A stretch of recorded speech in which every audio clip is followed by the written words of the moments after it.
that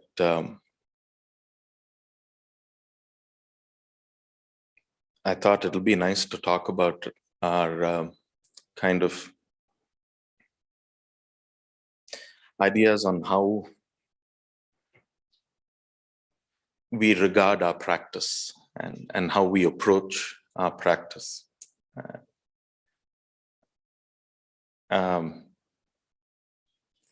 Now I'm a very junior monk in our lineage of great teachers.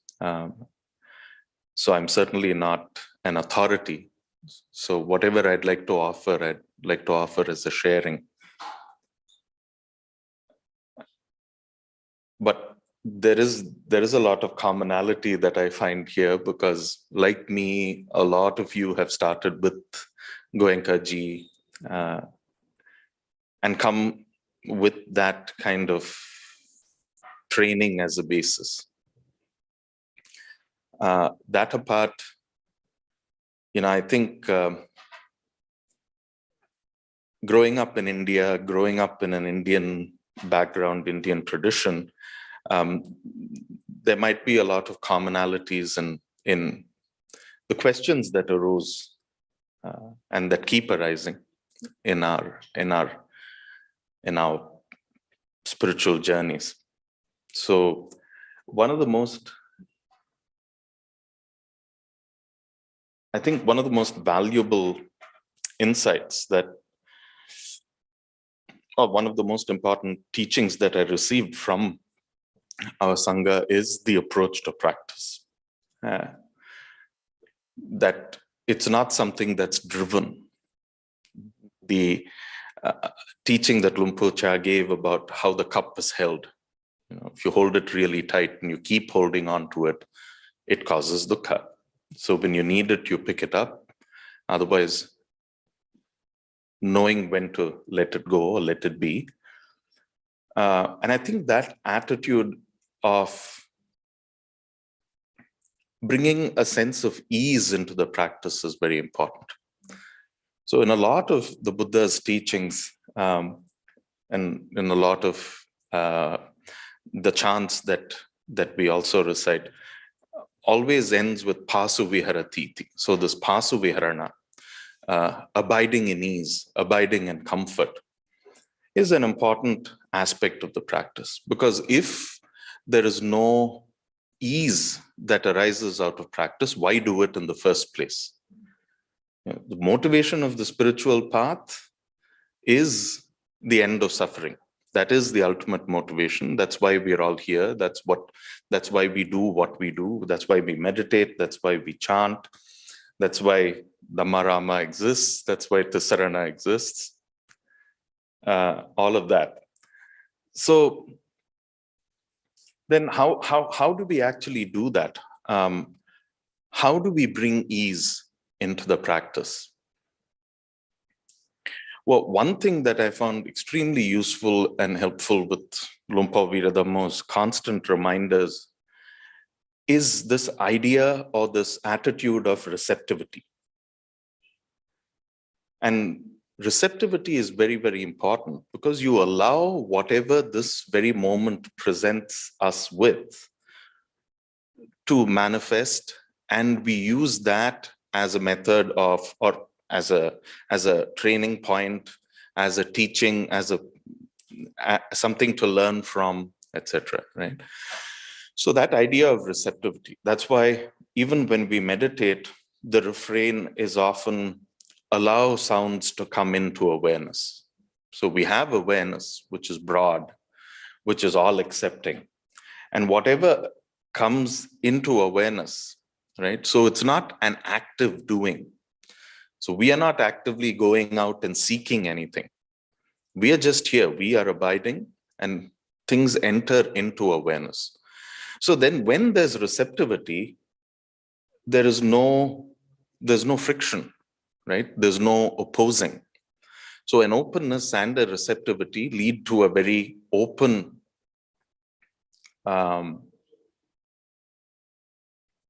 abiding. And that leads to a lot of ease. In our tradition, we we lay great emphasis on upataking, So when there's a teacher, we attend to the teacher. When there's an elder, we attend to the elder. So this idea of paying attention is it's no different from having a receptive attitude. Because in order to pay attention to someone or to pay attention to something, the first thing we need is receptivity. So if there's a constant doing, right, then we're not paying attention. We're actually just doing what we want to do. So the idea of attending to something or attending to someone is an attitude of gentleness, is an attitude of receptivity, is an attitude of generosity, because we always put that person first, right? Or even when we are meditating, we're always putting the present moment first. That's how we attend to the present moment. It's not about me doing something. So it's not me noting my sensations. It's not me watching my breath. The idea is to remove the me out of the picture, right? Ahankara, mamakara, me and mine. That becomes a huge stumbling block. So these are, having an attitude of receptivity, having an attitude of openness, this idea of attending to. So whenever we attend to something, the idea of I or the concept of I has to fade into the background. Otherwise, the attention is not complete. The attention is always tinged with this idea that I am doing something, I have to do it right, I have to do it to the best of my ability, I have to meditate, I have to get rid of my defilements. Noble as these intentions are, there's still so much of attention that goes into this idea of me doing something, that whatever we do is not done entirely. Right?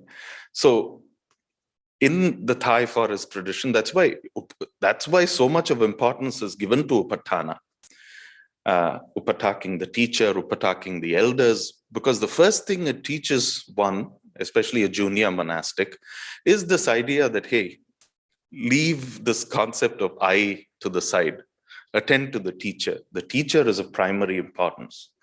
When one starts attending to a teacher, that teacher becomes our object of meditation.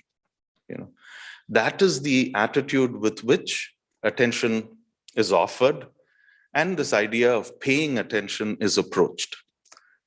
So the first outcome is, this idea of I have to be the perfect upatak falls away very quickly, because it becomes totally impossible to do.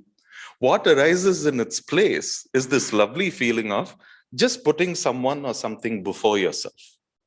Right? So there is something larger than me. There is something higher than me. And I have, I'm offering my services to that. So I'm making myself available. By making myself available, I'm also being receptive.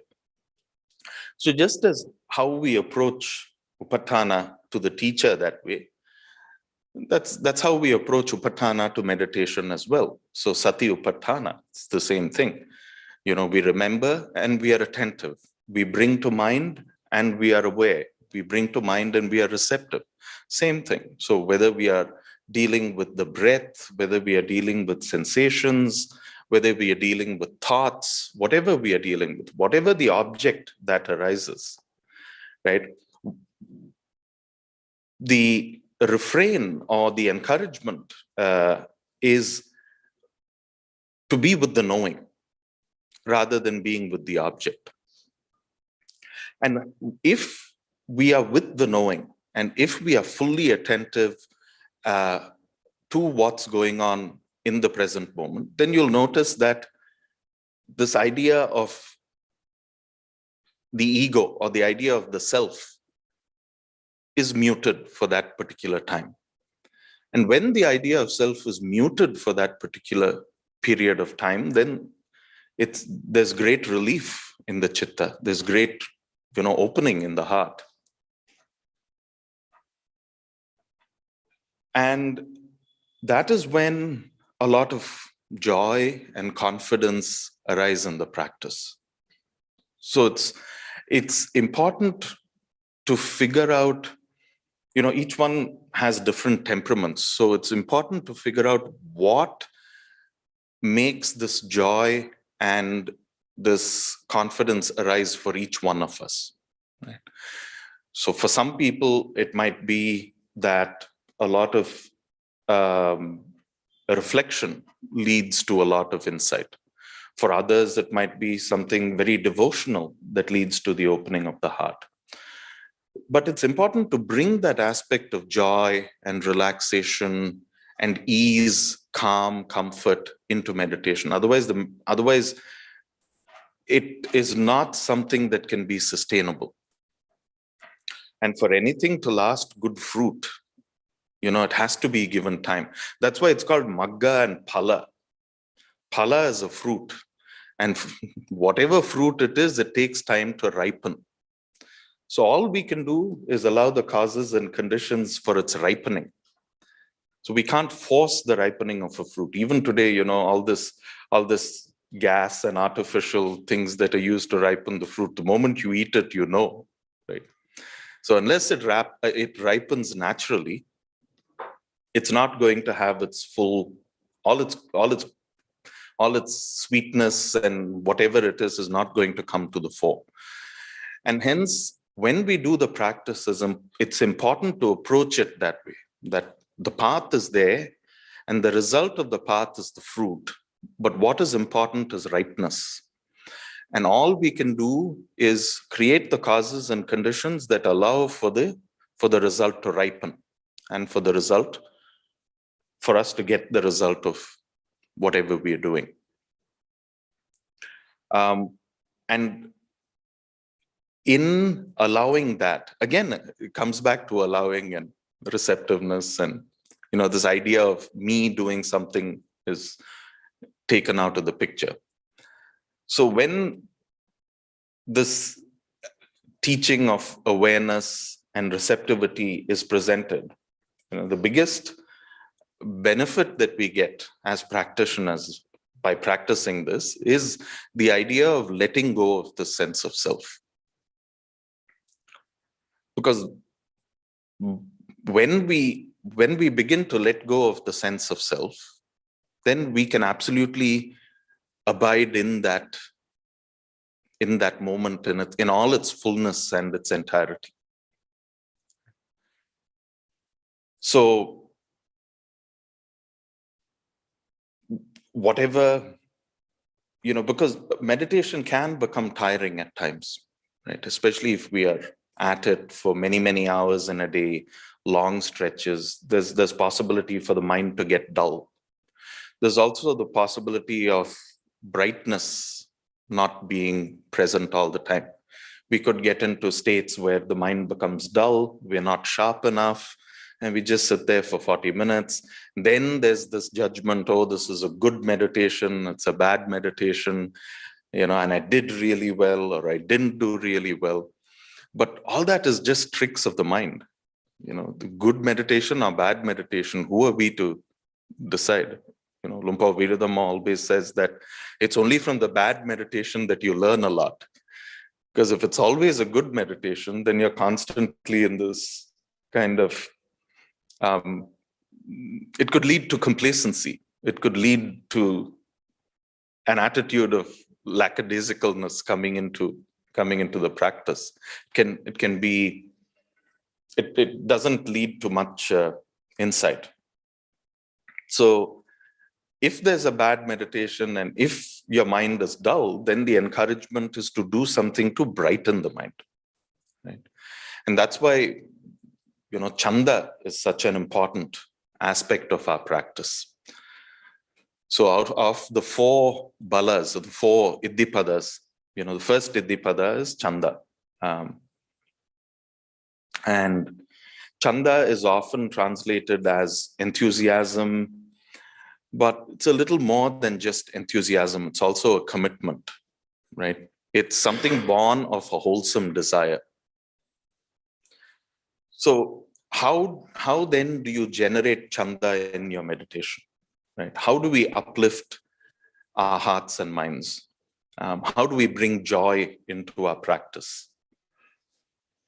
There are different techniques. There are all of these anusatis, remembering the Buddha, the Dhamma, the Sangha, remembering the Devas, all of these techniques, Brahma Viharas, instantly brighten up the mind and the heart, right? So I think that's a key component, and that's a key skill we cultivate as we go along the path, is figuring out what it actually is that makes our meditation sustainable. What is it that makes us tick? What is it that wants us to come back to the cushion time and time and time again? And then meditation doesn't become a chore. Meditation is not something you have to do. Meditation is something we want to do. And that's when, like Lumpu Cha says, the holiday of the heart actually manifests. When we can sit on the cushion, we have this abiding, which is free of stress, free of demands, free of judgments. And so approaching it with this attitude is very important. And it certainly helped me a great deal.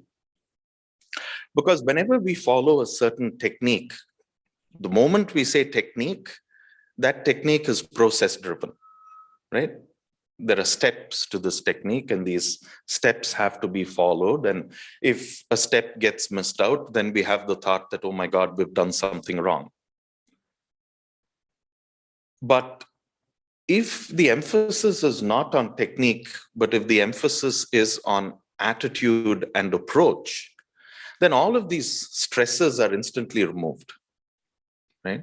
And this is what leads to a lot of samatha, a lot of calmness. And it also leads to, and from that calmness, there is stability. And from that stability, there's wisdom. Right? I think one of the finest definitions of wisdom is Lumpu Sumedo's definition that wisdom is allowing all experiences to pass through awareness. So the moment we talk about wisdom, we think that it's something intellectual, right? And so we have to go out and seek wisdom. We have to become wise. We have to learn. We have to acquire knowledge. But actually, no, wisdom is not something that is an intellectual pursuit. Wisdom is something that arises. It is something that is visceral. It's something that is experiential. And so by just having this open attitude, having this receptive attitude, and allowing all of these experiences to pass through our awareness moment by moment, there's a tremendous amount of wisdom that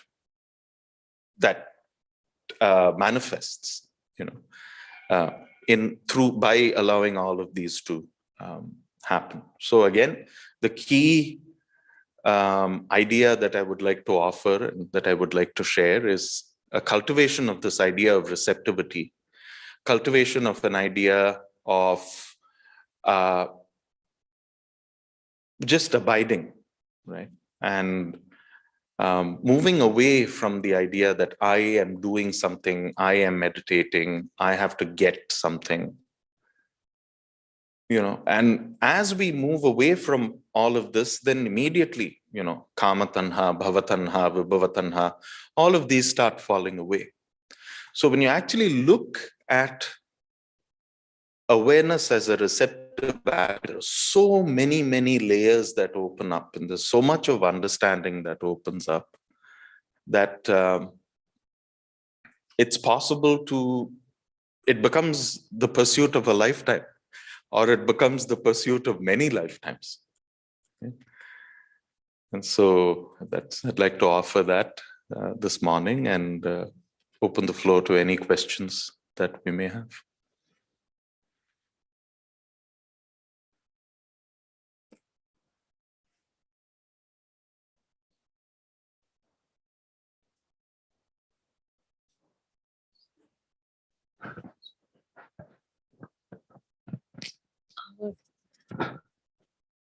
Pranam Bhante. Pranam. Bhante, I wanted to know how, do you have any tips to which could help ease meditation? Because my training has been one in which Goenka tradition where technique was focused on. So no matter how hard I try, after a certain point, it becomes kind of stressful for me. So can you describe what happens? Like, what do you do and what happens?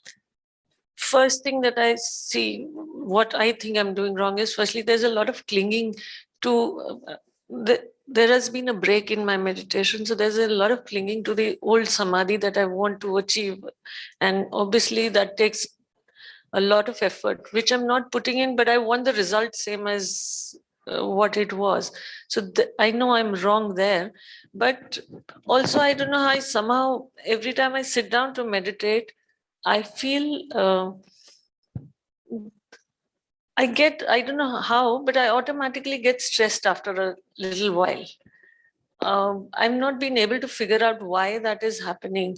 And then after a certain while, like that holiday of the heart feeling is not there, because it becomes stressful. Then there's a kind of, I don't know what is the right word, not repulsion, but it's, since it's not delight, it's not a delight. You're forcing yourself to do, and then it creates a lot of friction. So I wanted to know if there is something that can help ease out. Sure. Your name? Payal. Oh, Payal, of course. Payal, yes. I faced a lot of this. And the first winter retreat that I spent at Tisarana,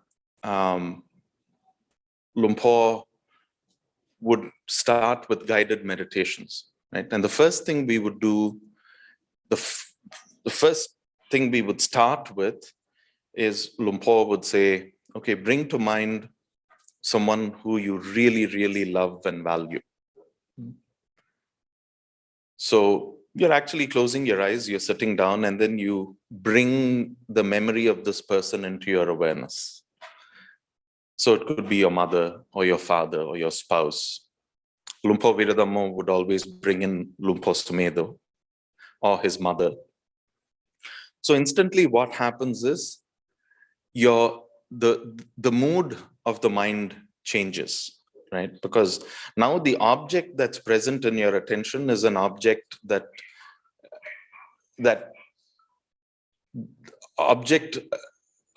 is present in the present moment is an object that you're very fond of.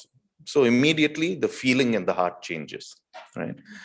So sustain that, and with a few breaths, like Lumpur, may you be well. Lumpur, may you be free. Lumpur, may you be well. Lumpur, may you be free. So what you're doing is you're actually sending a lot of goodness to this particular person who is in your chitta at that moment, right? And the effect is that it really brightens the mood of the mind at that moment. So then you move to another person who's close to you, and then you move to someone who's kind of neutral.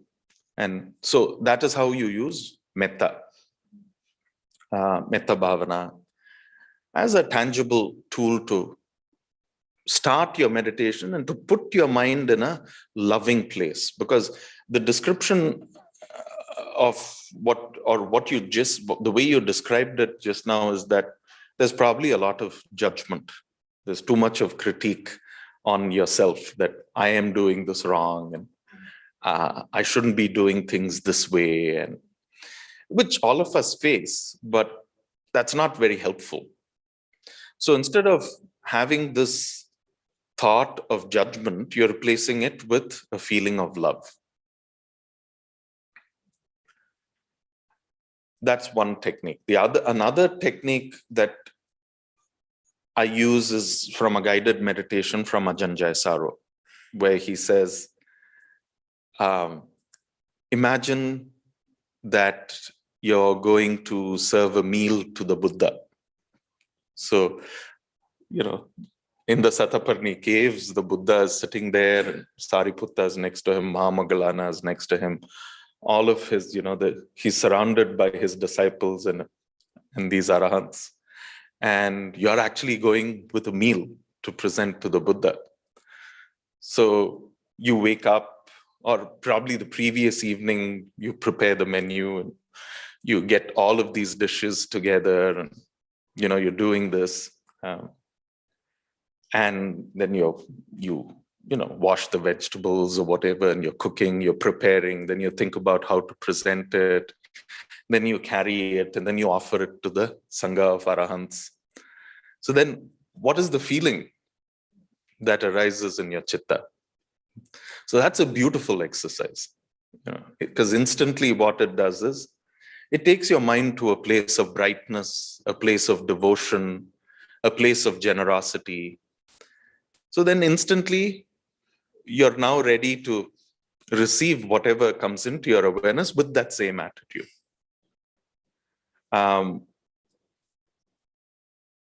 One thing that I do is,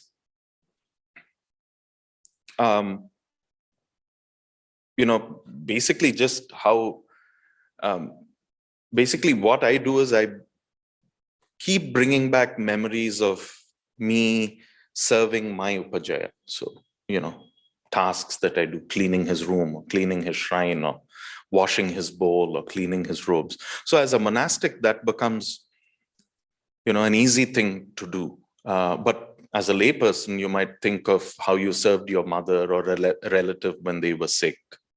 So again, the idea is focusing on goodness rather than focusing on judgment, because there is a lot of goodness that surrounds our life. And we very often just, glance at it and let it go. What sticks is the unpleasant. What remains in our memory is judgment, is fault, right? But all the goodness that has happened, either happened to us, so the goodness that we do to others, is just simply ignored, right? And that's not helpful, because as much as the unpleasant is real, the pleasant and the good is also real. So we have to use that as again, not in a sense of creating an ego or creating pride, but as a way of uplifting the mind and reducing judgment and stress. So I think some of these things, again, play around with things and see what really works for you. It could be as simple as, looking at a shrine for a few minutes, looking at a beautiful Buddha Rupa, looking at a flower, looking at some nice scenery, anything that uplifts the mind, then get into.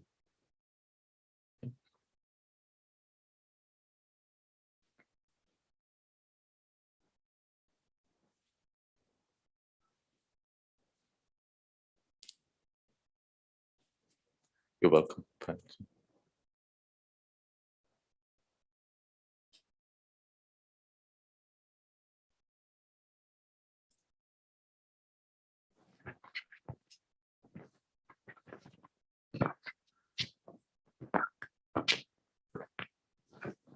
जैसे आपने कहा कि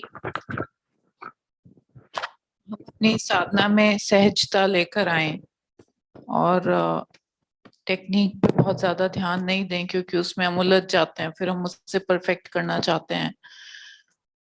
और इसी के साथ ये सवाल जैसे अभी पायल ने उठाया कि तो मैं ये कैसे करूं, तो ऐसे लगता है जैसे एक द्वंद की, कॉन्फ्लिक्ट की स्थिति है कि एक तरफ हम सहज होना है और कैसे करें उस पर बहुत ध्यान नहीं देना है, पर वो भी कैसे करना है ये सवाल आ जाता है। तो हम इस कॉन्फ्लिक्ट को कैसे रिजॉल्व करें? देखिए, मेरा हिंदी इतना अच्छा नहीं है, सो हिंदी में आंसर करने के लिए प्रयत्न करूंगा, मगर I don't know how good my answer will be, so I'll kind of switch back and forth. सहजता बहुत बहुत मुख्य है, क्योंकि the word sahajta itself, making something natural, is very important.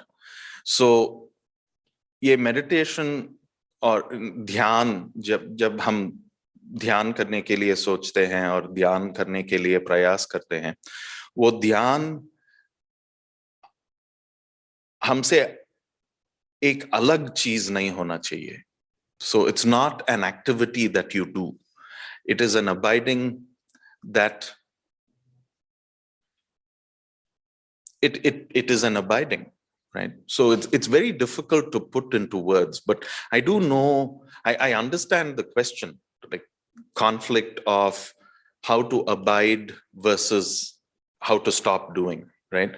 And abiding also becomes a process. Abiding also becomes. So the idea is just to tell yourself that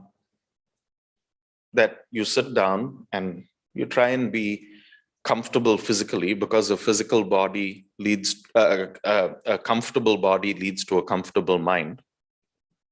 And all you're doing is being the witness.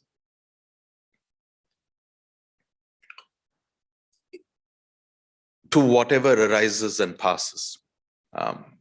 There's in this, I found a particular tool that's available in Advaita Vedanta very, very useful. There they have this concept of Drig Drishya Viveka.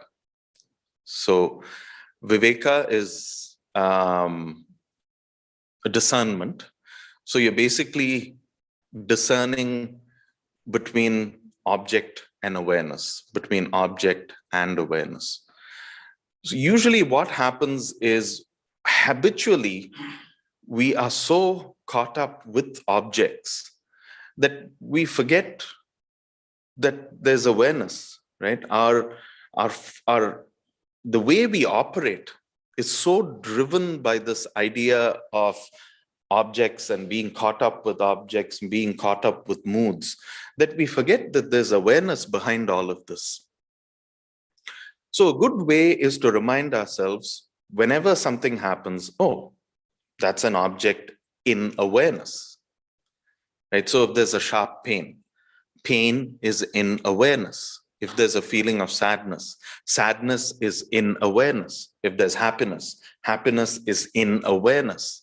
So by constantly looking at an object and seeing that this object arises and passes away in awareness, the emphasis falls naturally on awareness itself.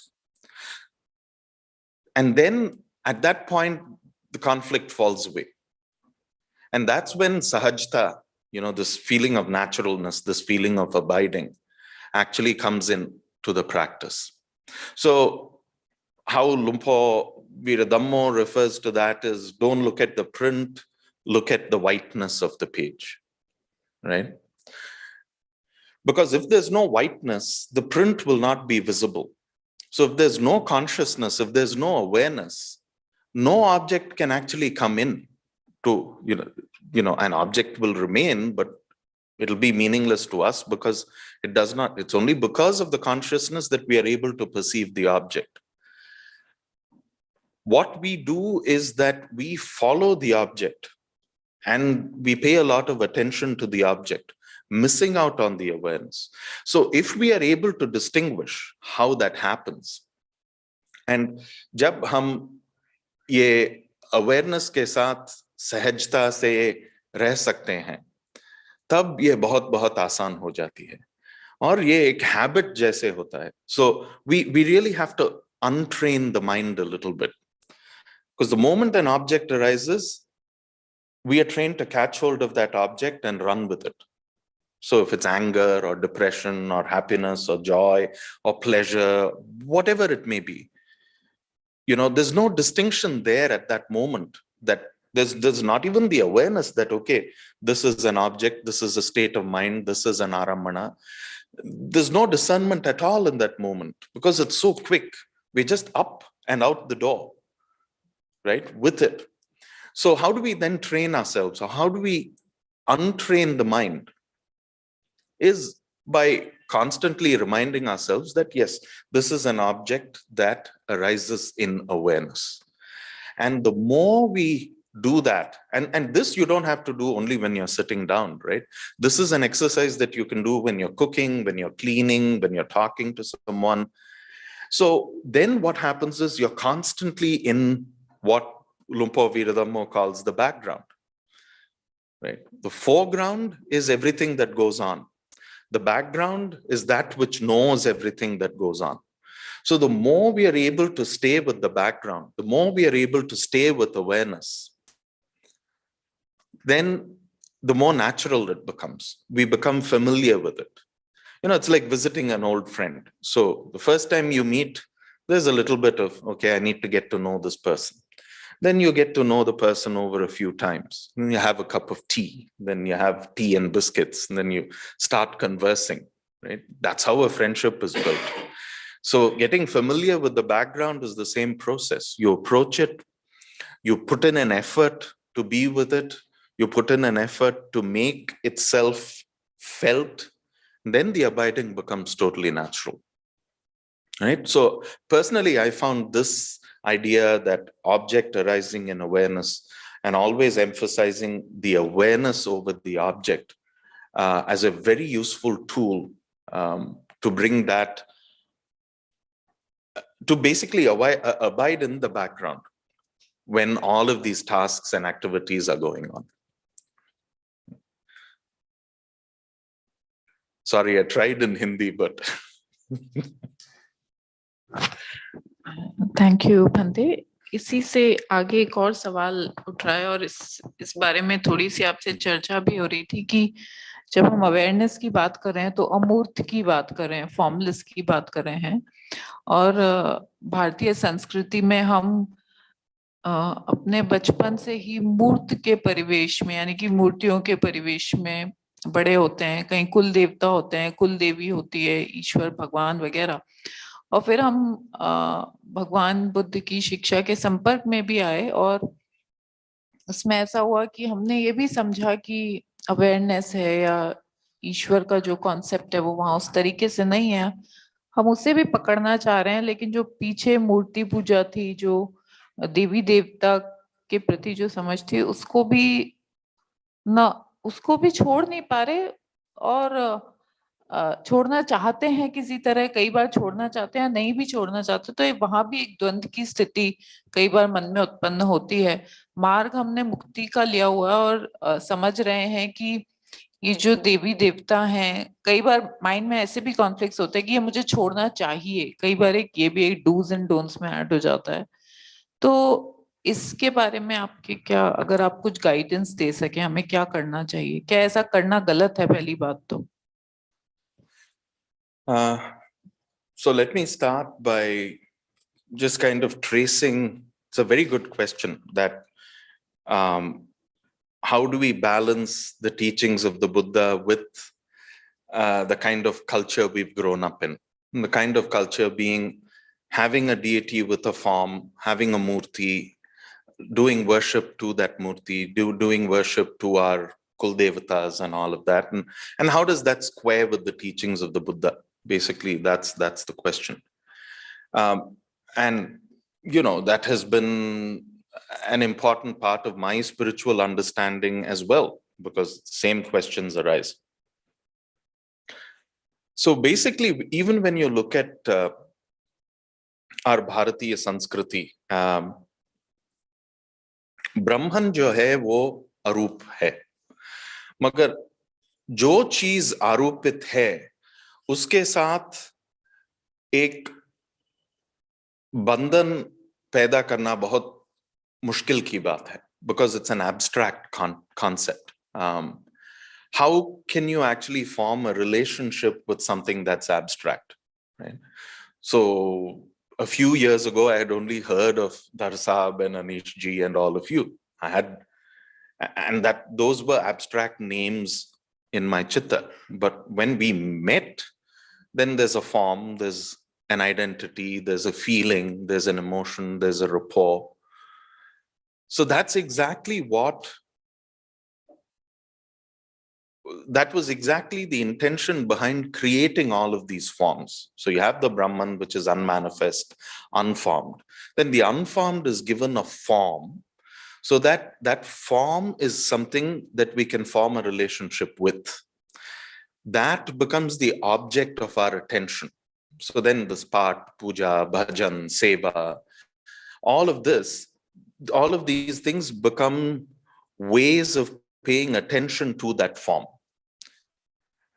But the ultimate aim is to let go of that form and to be one with the formless, right? That is the concept of Sanatana Dharma. That's the idea behind Bharatiya Sanskriti or Bharatiya religion, just jaise bhi aap, whatever you, however you want to label it. So initially, when you encounter the teachings of the Buddha,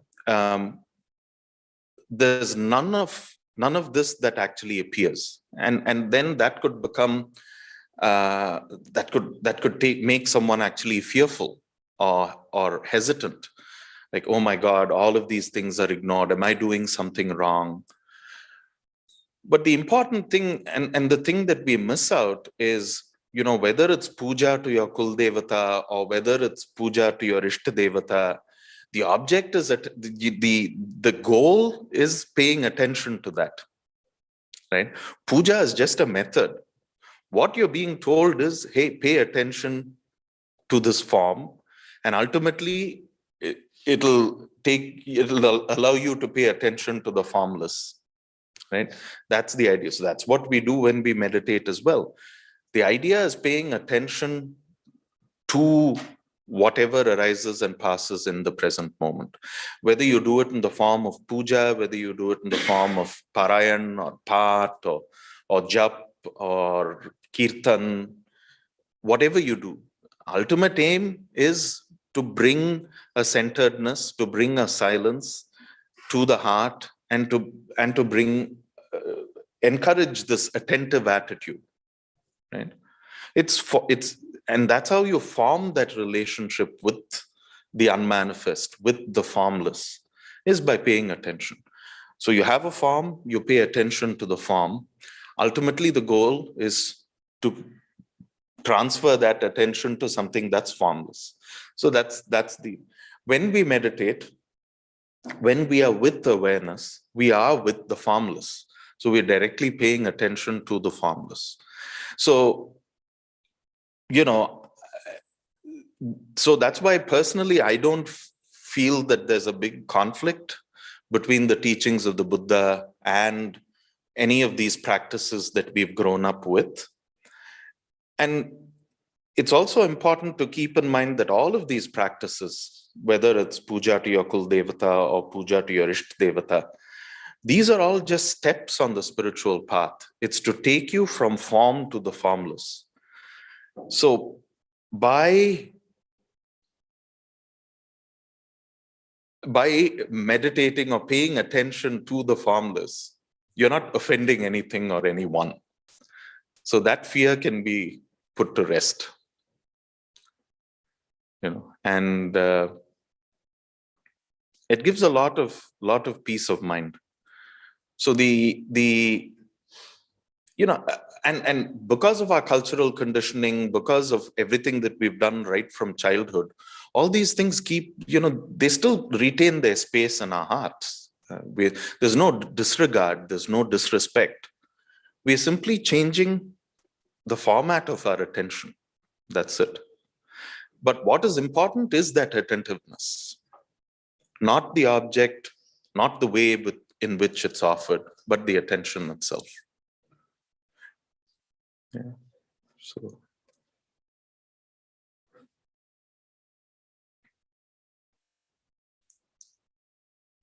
Yes, sir.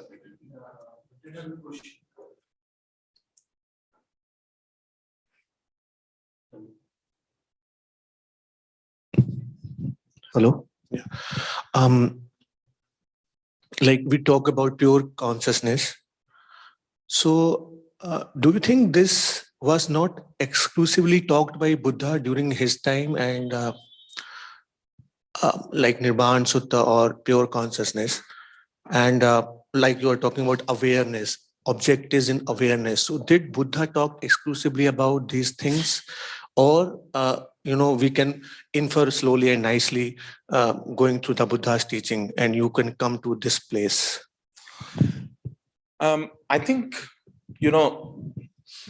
the suttas, like Lumpur Sumedho says, the suttas, the Tipitaka, whether it's the Abhidhamma, the Sutta Pitaka, all of these are just signposts. They just lead their directions, right? It points the way to go to a certain place. But the journey and the travel actually happens only in our experience. So the Buddha definitely talks about vijnana, vijnanang anidasanang anantang sabbato pabang, tang sabbasa sabbatena nanubhutang. He's said that. Ajatang abhutang akatang asankatang says that. So there are lots of places where he references the unformed, the unoriginated, the unborn. And he very clearly says that if there wasn't the unborn, the unoriginated, the unformed, there's no escape from what is formed, what is born, what is originated, and what that can die. So definitely he says that. But also something we have to keep in mind is that the Buddha's teachings were given to diverse audiences, and each teaching was probably given to each person who had varying levels of maturity in their spiritual understanding. And so, yes, definitely the Buddha references all this. But what's more important is how it manifests in your own experience. That's what's more important, rather than, you can certainly get direction from the teachings, but then you take the teachings and you apply it. That's why it's Suttamaya Panya, Chintanmaya Panya, then Bhavanamaya Panya. So you hear, you reflect, then you bring it into your experience, right? So you understand, then you experience. And so that, I think, does that answer your question? No? Yeah, actually. Yeah, that answers. And then if we go by your words and by our experience, then a common word used is shunyavadi. So actually this is not shunyavada, right? This is we are moving towards right? Yeah. So that's a common myth or common word. So Lumpur Veeradhammo explained this very, very beautifully very recently. He says, yes, the Buddha taught anicca, anatta, and dukkha, right? But that's not all that he spoke about. To say that the Buddha talks about, to say that the Buddha only speaks about anicca, anatta, and dukkha is falsely representing the Buddha, because he did talk about anicca, anatta, and dukkha, but then he also says there is the unformed, the unoriginated, the unborn, the uncreated. So he talks about that as well. And so this idea of people calling the Buddha's teachings Shunyavada, and then followers of the Buddha's teachings calling the other teachings Attavada, all these are, differences of opinions that scholars have. If you actually look, Shunyata and Purnata are two sides of the same coin. Because the only thing that can be Purna is Shunya. Right?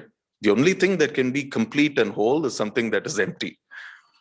Otherwise, there can be no wholeness, there can be no fullness, there can be no completeness. So emptiness and fullness are just two sides of the same coin. It's looking at the same thing from different angles.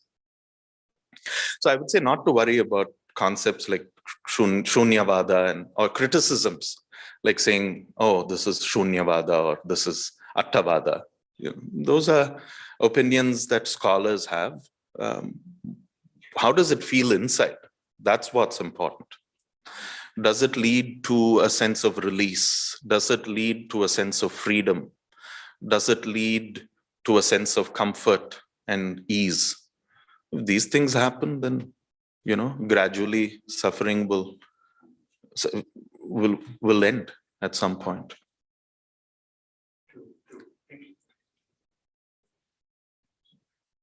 Hanji, yes.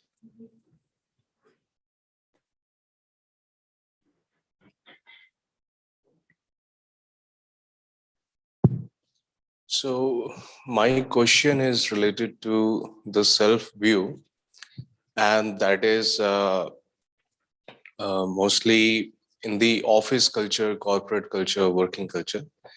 So while working, it seems like there are self view which arises and which comes very often, and that causes some sort of difficulties while interacting with people in the office. So I wanted to understand and seek your advice or suggestions to ease the self view to avoid uh, a conflicts within and outside, so that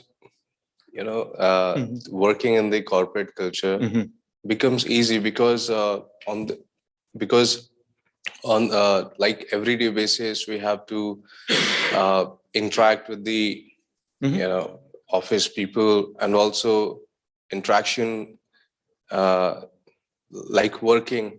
So कई बार वहाँ पे it's like constantly मैं ये कर रहा हूँ, या if there is a meeting so ऐसा बोल दिया, या and if there is nothing, so there is a constant assumption going on the background कि क्या मुझे कुछ बोलेंगे या कुछ all those like praises or criticism, all those things. Right. So I wanted to basically understand how to transcend all these things, because these things will remain there, but how can I transcend to ease myself? So the basic thing is, we do operate in a world in which a lot goes on that is outside our scope of control. Whatever happens is not going to be our liking all of the time. We are definitely going to face problems. We are definitely going to face issues. But one thing we can do is to create a distance between what goes on and what we feel, right? So that's where this concept of clinging to what arises and running away with emotions comes into place. A good way of understanding this is a small example.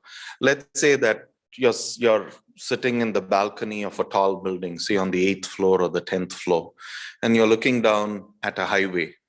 And the highway is chock-a-block with traffic.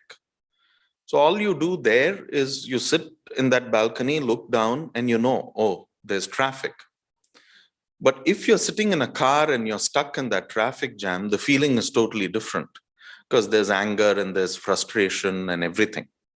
So the effort here is to, while you're sitting in the car in the midst of that traffic, cultivate the mindset of what it would feel like when you're sitting at the balcony of the 10th floor. So whenever there is a personal conflict that arises, whether it's in the office or whether it's in the house, our first instance is, or our first reaction or our first response is to just go with any emotion that comes up. So if the emotion that comes up is anger, we lash out in anger. If the emotion that comes up is sadness or happiness, whatever, we immediately follow that. But if we can just take a pause and actually recognize what's happening at that present moment and create a distance. And how do we create a distance? It's by viewing that emotion as an object. So when resistance arises, we recognize the arising of resistance in awareness. The moment we recognize that, we don't become that. There is a distance that's created. And that distance is what is helpful, because it allows you to approach that situation with a sense of objectivity. Then you're not caught up with it and you're not reacting to it out of an old habit pattern. You're not attacking it out of a sense of resentment, but rather you're looking at it with some distance, with some objectivity, and then you can respond. So this is how reactions can be converted to responses. And usually response arises from wisdom and goodwill, whereas reaction arises from delusion and ill will. So again, Lumpo Cha's idea of, if you want to see your hand, you can't put it against your face. You have to keep it at a distance. Only then you can see the hand. So that's an application to anything that we face in life. Train yourself to create that distance.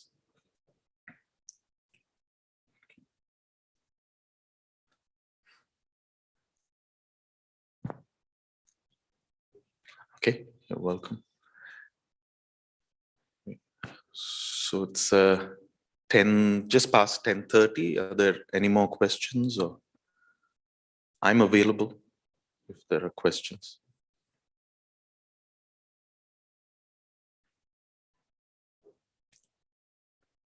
Yes.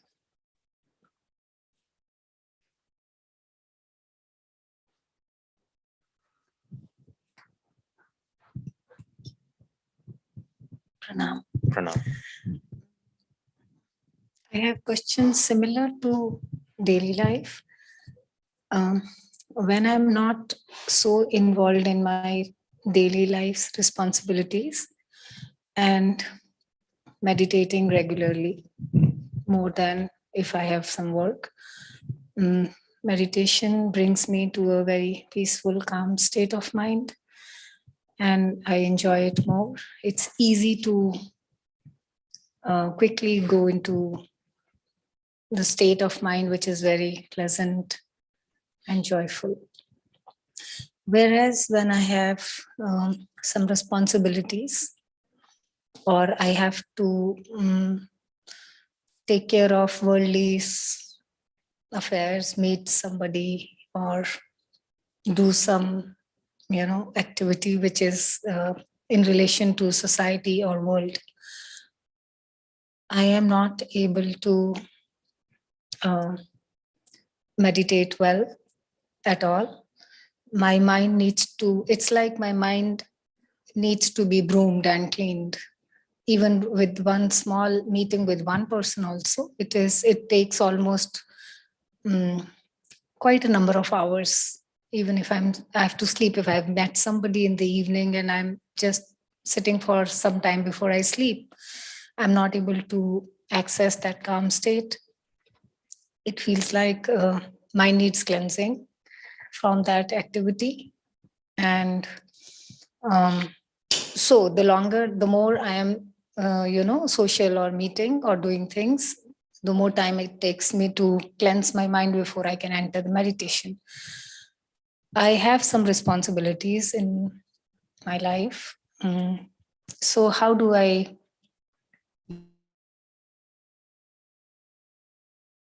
fasten this process? Because seclusion is something which helps to really access that. I think this is just what I understand, so please correct me if I'm wrong, but to me it seems that the distinction between meditation and activity is really, really clear cut, right? And if that's the case, this is the problem that will arise. So the training or the teachings that Lumpo Cha always emphasized, then Lumpo Sumedo emphasizes now, Lumpo Viradhamma emphasizes now, is the teaching of bringing meditation into your work. So when you're actually doing something, right? So in the monastery, we have chores, we have tasks, we have to interact with people. All of that goes on. We have responsibilities. So how do we make that our meditation? So then what happens is your time on the cushion and your time handling your responsibilities, all of these flow seamlessly. The problem arises only when you look at your time on the cushion as meditation and everything else as activity impinging on that meditation. Then you have to cleanse your mind in order to start meditating again. That is because of this hard and fast duality that's been formed over time. So then how do you address that? So how to address that is again going back to this idea that everything happens in awareness. B, whatever activity you're doing, you stay with the awareness. So look at the stillness behind action. Try and look at the silence behind sound. Try and look at the emptiness surrounding thought, right? So these are things which create that objectivity when you're performing worldly tasks and worldly actions. So then that action itself becomes a meditation. And then you don't have to cleanse your mind in order to meditate again. Because whether you're sitting, it's a meditation. Whether you're walking, it's a meditation. You know, in the Metta Sutta, it says whether standing, walking, sitting, or lying down. So it's that attitude that you bring to all of your activities that make it meditative and meditative by nature. So then the more you try and do this, the more you are committed to this, then this distinction duality that you have about time in the cushion and other activities will slowly start breaking down. So I would suggest, think about that a little more and see how you can bring that into your life.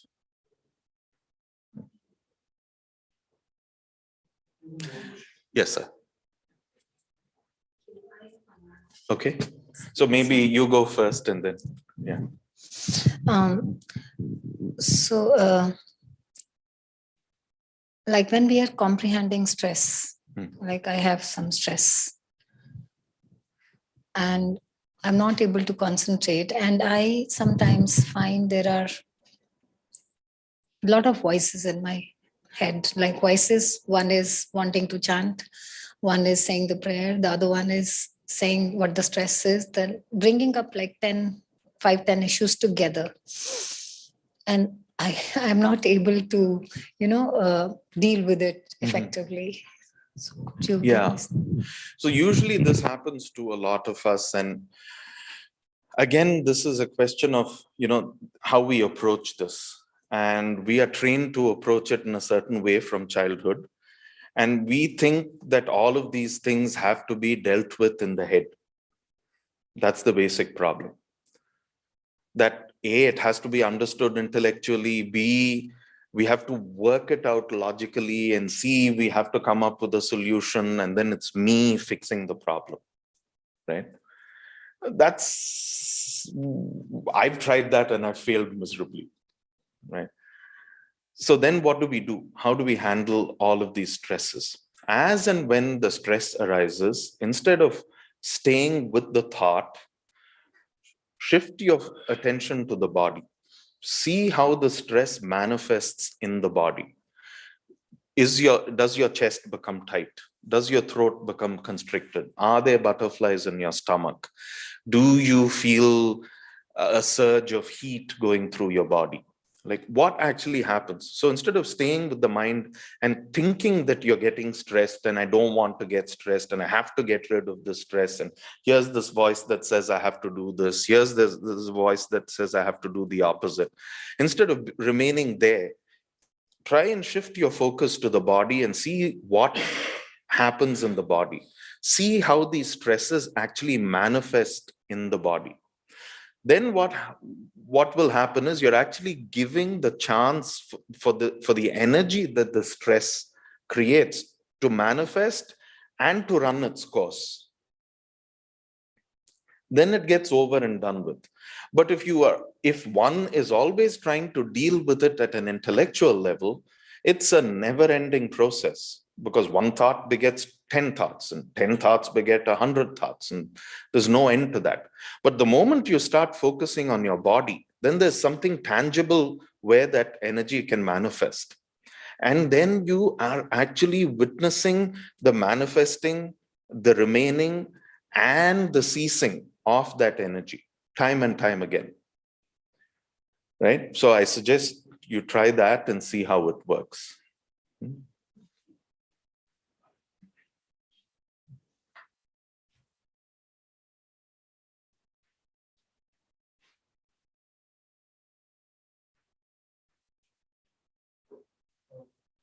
There's a question from J.K. Sharma ji.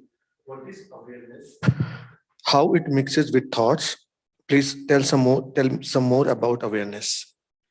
What is awareness? How it mixes with thoughts? You know, it reminds me of a line I read recently by John Keating. John Keating was a very highly respected Cistercian monk. So one of his lines is, God's original language is silence. Everything else is a poor translation. Right? So awareness is something that has to be felt.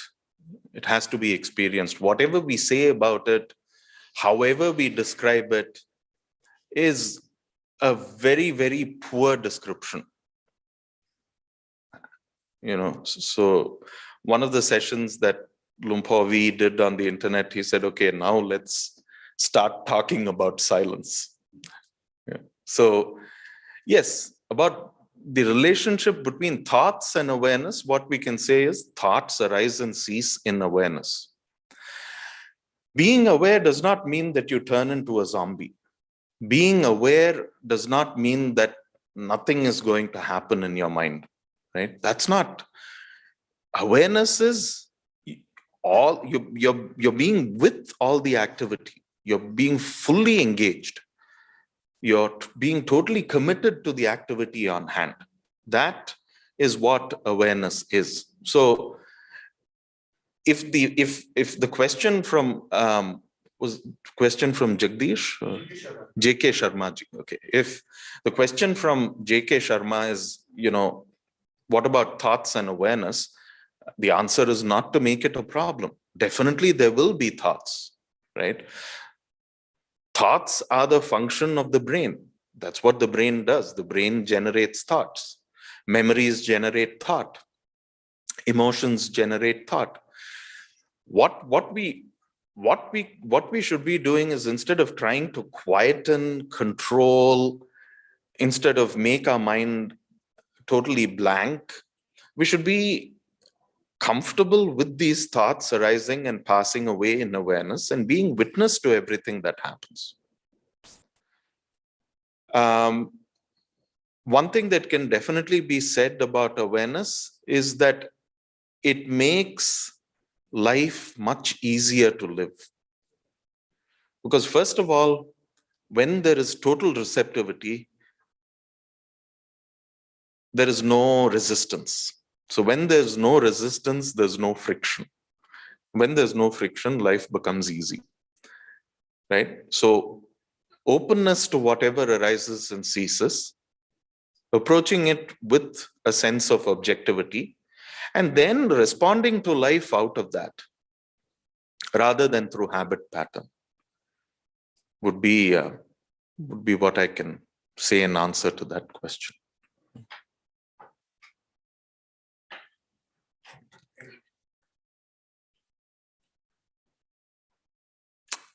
Okay, so I think we can